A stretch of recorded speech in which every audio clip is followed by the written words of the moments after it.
Live 24 news, সত্যের সন্ধানে প্রতিদিন।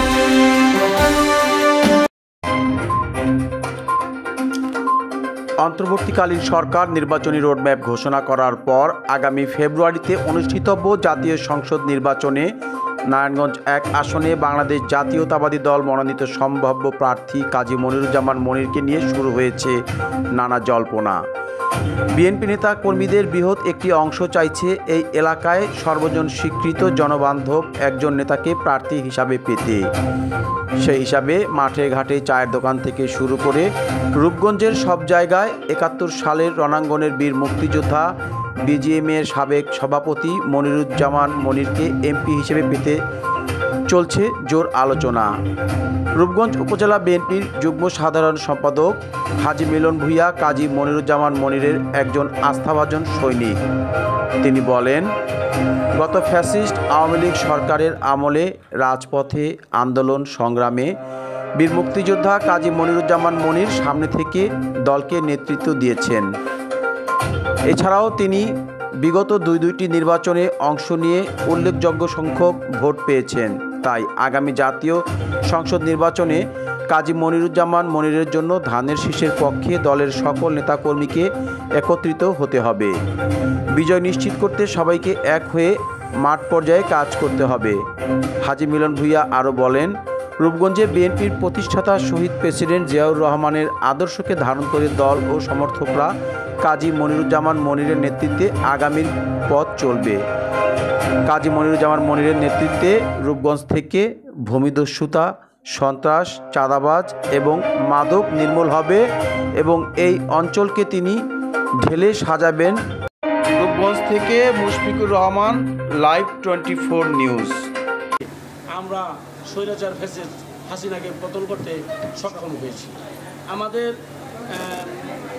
রূপগঞ্জের যিনি নেতা কাজী মনির সাহেব, ওনার অত্যাধিক ভালো মানুষ এবং ওনার ক্লিন ইমেজের নেতা।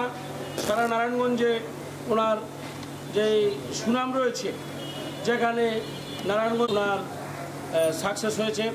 বৈষম্য ছাত্রবিরোধী আন্দোলনে ওনার লন্ডন থেকে নেতৃত্ব দিয়েছে। ওনার নির্দেশে আমরা যেখানেই যাবেন, ওনার একবার বিজিএমের সভাপতির দায়িত্ব পালন করেছে, রণাঙ্গনে মুক্তিযুদ্ধের দায়িত্ব পালন করেছে এবং জেলা বিএনপির সভাপতি সাধারণ সম্পাদকের দায়িত্ব পালন করেছে। ওনার এখন কেন্দ্রীয় কমিটির সদস্য হিসেবে আছে এবং এখান থেকে ৮ এবং ১৮ দুইটা নির্বাচনেই এই ফ্যাসিস্ট শেখ হাসিনার বিরুদ্ধে ওনার করেছে।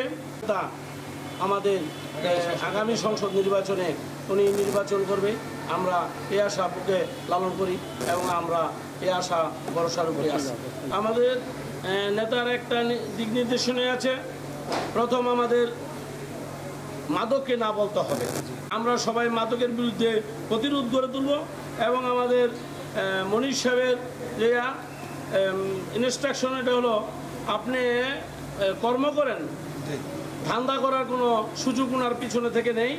এই জন্যে যে যেখান থেকে পারতেছে কর্ম করার চিন্তা ভাবনা করতেছে। আমরা যা রেখা যেটা সেটা আমরা চাই, বড় প্রথমেই নেশা, মাদক এবং হলো জুয়া আমাদের এই রূপগঞ্জে তাদের কোনো ঠাঁই হবে না।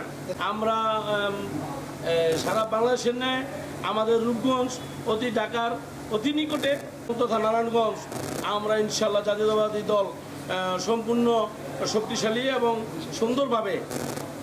সুন্দরভাবেই সুশৃঙ্খলভাবে মনির সাহেবের হাতকে শক্তিশালী করার জন্য এবং তারেক রহমানের হাতকে শক্তিশালী করার জন্য আমরা সবাই সুসংগঠিতভাবে ইনশাল্লাহ আছি এবং বাকি দিন থাকবে। রূপগঞ্জ থেকে কাজী মনির সাহেব একজন ক্লিন ইমেজের লোক এবং ভালো রাজনীতি, স্বচ্ছ রাজনীতি করে। উনি দাঙ্গা হাঙ্গামার রাজনীতি পছন্দ করে না। আর ওনার ব্যবসা বাণিজ্য নিয়ে ওনার বেশি সময় এবং কর্মী বান্ধব হিসাবে আমরা আশা করি দলের হাইকমান্ড এবং তারেক রহমান এবং খালেদা জিয়া ওনাকে দুইবার এই ধানের শীষ দিয়েছে। এই বছর ইনশাল্লাহ ওনাকেই দিবে।